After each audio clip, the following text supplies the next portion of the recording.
السلام عليكم ورحمة الله وبركاته. سؤال هذا صاحب بيال عاوية بديد قدام بيه يقضب أبو حساب بدن وأهروينا كسقاطه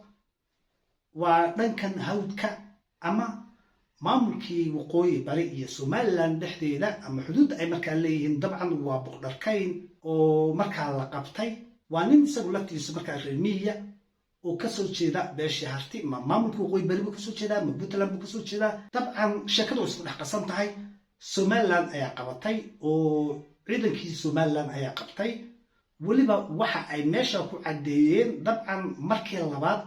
ee la qabanayo inuu ninkaas yahay warar kale ayaa iyaguna markaas soo baxaya oo sheegaya ninkan inuu yahay nin reemiyo xoolo dhaqata inuu yahay way cadahay toa shay kuma jiro sawirka ayna halka u jeedno way horta ninka la soo qabtay waa la wareysanayaa videogiisa waa aynu soo qaadanaynaa in markii labaad ee la qabanayo xitaa inay tahay wareysigiisa ayaa lagu soo qaadanayaa balse war kale ayaa soo baxay oo ninkaas waxa la sheegayaa in uu yahay nin ka soo jeeda beeshii Majeerteen oo waana nin reemiyo xoolo dhaqata ah isaguna afkiisa ayuu ka cadeyn doonaa oo waxa uu leeyahay waa xoolo dhaqata ayaan ahaa wax ka lumay buu raadnay ma aqaan kullu meeshaasna meel kuman ma ahan waa nimankii dhulbaantay iyo nimankii abar jecel meel isku hor fadhiyaan oo iyagii ayaaban markaa iscafin oo tay isku sameeyeen ay ognahay waa dhulbaantay abar jecel قالوا عثمان محمود أمام متشرتين أنت تناديد هالك هذانا هالوجو قبطه ورر بين قناة ساتاسي أو دينو وارن أما تقولون بنقناة هيك أصلا ديني كعودي فرمي هاي ووحوين على جسوا قادي بس ده إلا الحلو علاج لقيا أي مركب بدهني هاي نيك سوا حولا خادني هي بالبانتي هبر شغل ماشي يسكور في الديين هذا يتاجم وحبان في السنة آخري أدون بمكل وجن مركب الفيديو كان إلى الدعوة يحوش سوى حس عطه مركب ما سوق قلت ما لم ترى مركا لما دا شيء محي ما قري رد بدنا كل يستاهل تجيبه وقيا عادي وبنادنا بقى بكسب بين شيء يا أبو رئيس عايز أي ستات كلمة كوي بدي مس سوتشي سيجي توش ستات كوي فرتشان أنا فوق صايغ صوب ليش هو تعايس أي هو عم بيصير مكيوري كده ما يجي صوت حتى ما يصير كده صوت أي وايو دي أم كده جيت أيوة عادي على حد اللي مكاسم صوت ولا غيبسي على ريك تاني أي ولأنه حاليا ومتى حتى تكتب واحد تطبق وبرعس وحاسي أنا افترض مع بعض إلى ما لا يعرف كل نتيجة على تعالى كأننا عارف بدك ماي وقت كبير وهاي كتير إلى كتير ليش حتى تحيز يعني برضه أنا يسوي سقايم كبير معلومة أي بدي حقيقي الموضوع حاسي وهلا قصة نكاس جدنا طبعا إن مركز السوداء أي قطع oo wareysigan ay ku cadeynaya waa markii la qabsaday iyo geela laga haystay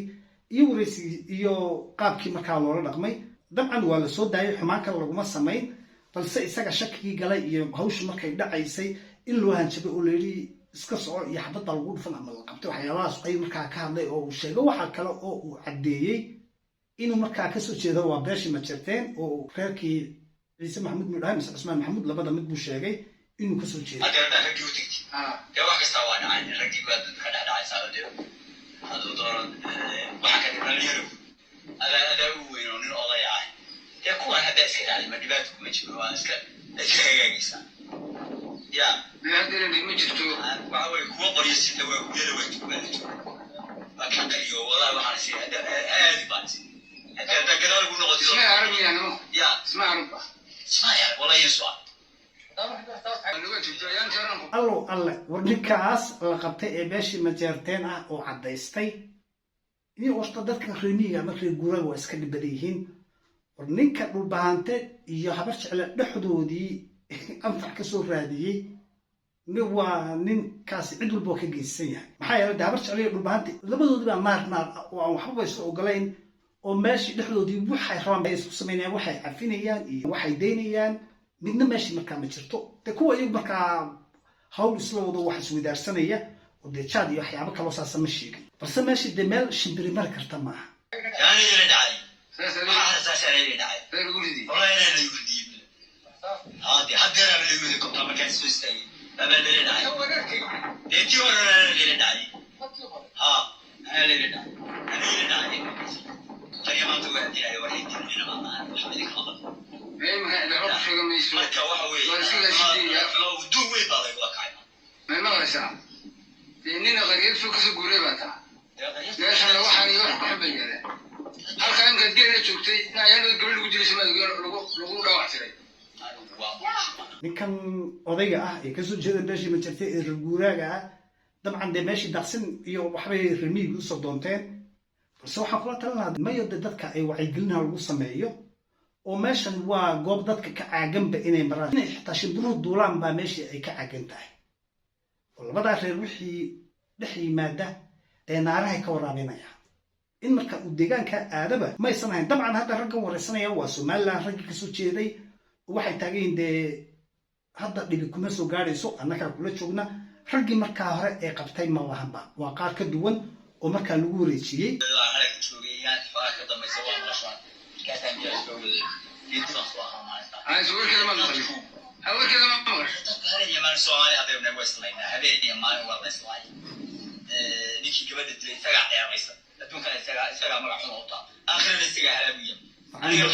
taas ما أظن مش سنة تورسية سيدي هذه كذا ما اسمه والله هيدا نرجع زاغبا هرجع رجع هرجع لوي إني هرجع ما تكتشي باقيلا يا أديك حمينا يسمعنا والله waaga waa ninkaa majeerteen waxa uu taagan yahay dee anigu nin habar jeclaa ama ree beeshii isaaq kasoo jeeda ayaa maanta ku xumaynaya ama xoolahaagii ama geelaagii markaa dhacaya maan aaminsanayn oo kalsooni baan ku mareeyey ayuu dabcan hadalkiisu u dhigmayaa de laakiinse dhulbahantii iyo habar jeclada laftigoodii baan kalsooni isku qabinba iyaga dhexdoodii meesha shimbir duulaysa xitaa ma soo marto waa habar jecliya nimankaa dhulbahante dhexdooda marka ninka odayga waa nin majeerteena dabcan dee puntland iyo somalilandna heshiis baa ka dhexeeya wax dhibaatay ma dhex taallo oo waynu ognahay maalintii dhaweyta dilkii ka dhacay ee hooyada kasoo jeeday beeshii habar jeclo naxariistii janna allah siiyo gacanka khadaran baa dishay odaygii qabay laftigiisu isagu mag ma rabo ayuu yidhi ilaahay baan ku daayay geelii beeshii habar jeclo ay dhacdeen hadda dabcan waxaan ka warqabnaa in dib markaa loo soo celiyey oo beeshii dhulbahanto lagu soo celiyey nasabnimay sameeyeen wax wanaagsan bay sameeyeen ninkan odayga ah ee kasoo jeeda beeshii majeerteen beeshii habar jeclo waxay taagan tahay warniyo majeerteen haddaad tahay habar jeclo deegaankooda meel walbaad mari kartaa cid waxba kugu fali mayso nin reer puntlandaad tahay dabcan waxa ishayaanadii waa somaliland iyo maamulkii waqooyi bari iyo ama beeshii habar jeclo iyo beeshii dhulbahante aduu shaqa kuma lehed isaga waa laftigiisu waa nin geesi wuxuu soo istaagay nimankaa dhulbahante islaanta dilay iyaga aakhirana ku ceebaysan adduunkana ku ceebaysan dee dhaqan soomaaliyeedna maahayn wax nin soomaaliyeed ku kacana maahayn hooyo soomaaliyeed inuu markaa xabad la dhaco oo uu dilo balse de dhibkii ay nimankaasi geysteen mid anigu aan geystay ma ahan shaqana kuma lihi raganimo waa runtii shaqana kuma laha isaguna muusan geysan waa war cad iyaguna way ka aqbaleen way u sheegeen waanu ognahay taa shaqo kuma lihid cid ku haysatana ma lahan nin majeerteena tahay meeshaa doonto ayaad markaa mari kartaa saacay taagan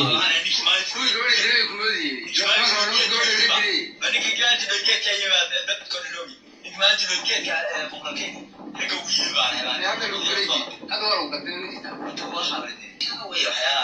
حياة اسمها نور أمي وإسلام أمي باورنجليس تغفر هذا أنا الحق بينهم بناك سامرا يو سامرا يحرس تاكسرا يحرس اللي تشوي إن سيء يحرس الصوت الصوت وحارا هذا ترى يوم قد موضوع تقول سيء صوت كذا يسوي كم شيء تداغ أيوه wariya alla yaqaan war habar jeclo ninkaa majeerteen ratigiisa u soo celiya ninkaas waa allihiis alle waa nin iska daacada meeshaas aynu uga jeednaa waa nin muslima waa nin reebadiya waxa socda iyo waxa dhulbahanta iyo habar jeclo isku haysto allihii ka alle maba kala ogaba dee midna uu ku taagay wixii qof kale u geystay ama dhulbahanta geystay